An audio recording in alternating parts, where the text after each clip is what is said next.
मागील श्लोकात हे म्हटले गेले आहे की कोणताही मनुष्य कोणत्याही अवस्थेत क्षणभरही कर्म केल्याशिवाय राहत नाही. यावर ही शंका होऊ शकते की मनुष्य इंद्रियांच्या क्रियांना हट्टाने रोखून सुद्धा आपल्याला अक्रिय मानू शकतो. याचे समाधान करण्यासाठी पुढील श्लोक सांगतात.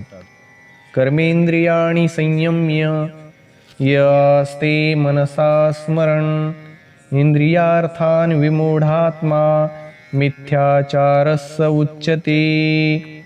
अन्वय: यह कर्मेंद्रियाणि संयम्य मनसा इंद्रियार्थान स्मरण आस्ते सह विमूढात्मा मिथ्याचारः उच्यते. अर्थ: जो कर्मेंद्रियांना नाम संपूर्ण इंद्रियांना हट्टाने रोखून मनाने इंद्रियांच्या विषयांचे चिंतन करीत असतो तो मूढ बुद्धी असणारा मनुष्य मिथ्याचारी, मिथ्या आचरण करणारा म्हटला जातो. व्याख्या: कर्मेंद्रियाणि संयम्य य असते मनसा स्मरण इंद्रियार्थान विमूढात्मा मिथ्याचारस्य उच्यते. या ठिकाणी कर्मेंद्रियाणि पदाचा अभिप्राय 5 कर्मेंद्रिय वाक, हस्त, पाद, उपस्थ आणि गुदा यांचेशीच नाही तर 5 ज्ञानेंद्रिय श्रोत्र, त्वचा, नेत्र, रसना आणि घ्राण यांच्याशीही आहे. कारण ज्ञानेंद्रिया वाचून केवळ कर्मेंद्रियांकडून कर्म होऊ शकत नाही. या व्यतिरिक्त केवळ हातपाय इत्यादी कर्मेंद्रियांना रोखल्याने तसेच कान इत्यादी ज्ञानेंद्रियांना जर रोखले नाही तर पूर्ण दांभिकपणाही सिद्ध होत नाही. गीतेत कर्मेंद्रियांच्या अंतर्गतच ज्ञानेंद्रियांना मानले गेले आहे. म्हणून गीतेत कर्मेंद्रिय शब्द तर येतो परंतु ज्ञानेंद्रिय शब्द कोठे येत नाही. 5व्या अध्यायाच्या 8व्या 9व्या श्लोकात पाहणे, ऐकणे, स्पर्श करणे इत्यादी ज्ञानेंद्रियांच्या क्रियांनाही कर्मेंद्रियांच्या क्रियांशी सम्मिलित केले गेले आहे. यावरून सिद्ध होते की गीता ज्ञानेंद्रियांनाही कर्मेंद्रियच समजते. गीता मनाच्या क्रियांनाही कर्म मानते. शरीर वाङ्मनोभिर्यत् कर्म प्रारभते नरः. तात्पर्य: संपूर्ण प्रकृती क्रियाशील असल्यामुळे प्रकृतीचे कार्यही क्रियाशील आहे. संयम्य यद्यपि या पदाचा अर्थ इंद्रियांचे योग्य प्रकाराने नियमन करणे असा आहे, अर्थात त्यांना वश करणे असा आहे, तरी पण या ठिकाणी या पदाचा अर्थ इंद्रियांना वश करणे नसून त्यांना हट्टाने बाहेरून रोखणे असाच आहे. कारण की इंद्रिय वश झाल्यास त्याला मिथ्याचार म्हणता येत नाही. मूढ बुद्धी असणारा सत असतचा विवेकरहित मनुष्य बाहेरून तर इंद्रियांच्या क्रियांना हट्टाने रोखतो परंतु मनाने त्या इंद्रियांच्या विषयाचे चिंतन करीत राहतो आणि अशा स्थितीला क्रियारहित मानून घेतो. म्हणून तो दांभिक अर्थात दांभिक आचरण करणारा म्हटला जातो. जरी त्याने इंद्रियांच्या विषयांचा बाहेरून त्याग केला आहे आणि असे समजतो की मी कर्म करीत नाही, तरी पण अशा स्थितीतही तो वस्तुतः कर्मरहित झालेला नाही. कारण बाहेरून क्रियारहित दिसत असून सुद्धा अहंता, ममता आणि कामनेमुळे आसक्तीपूर्वक विषय चिंतनाच्या रूपात विषयभोगरूप कर्म तर होतच आहे. सांसारिक भोगांना बाहेरूनही भोगले जाऊ शकते आणि मनानेही भोगले जाऊ शकते. बाहेरून आसक्तीपूर्वक भोगांना भोगल्याने अंतःकरणात भोगाविषयीचे जसे संस्कार पडतात तसेच संस्कार मनाने भोगांना भोगल्याने अर्थात आसक्तीपूर्वक भोगांच्या चिंतन करण्यानेही पडतात.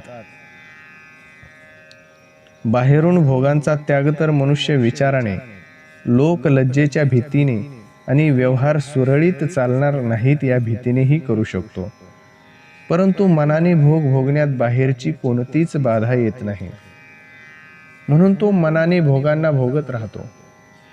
आणि खोटा अभिमान धारण करतो की मी भोगांचा त्यागी आहे. मनाने भोग भोगल्याने विशेष हानी होते, कारण त्याच्या सेवनास भरपूर अवसर मिळतो. म्हणून साधकांनी बाह्य भोगांच्या त्यागाप्रमाणेच मनातील भोगाच्या चिंतनाचा देखील विशेष सावधानीने त्याग करावा.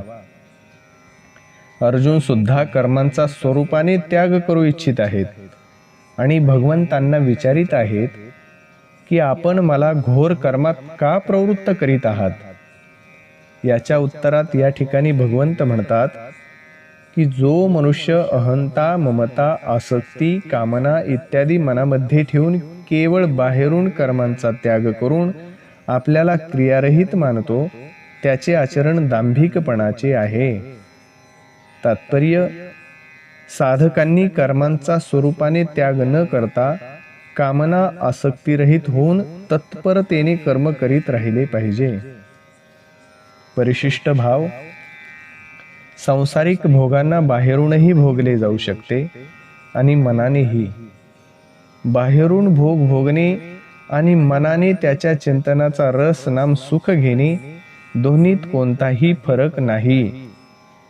बाहेरून आसक्तीपूर्वक भोग भोगल्याने जसा संस्कार पडतो, तसाच संस्कार मनाने भोग भोगल्याने अर्थात मनाने भोगांच्या चिंतनाचा रस घेण्याने पडतो.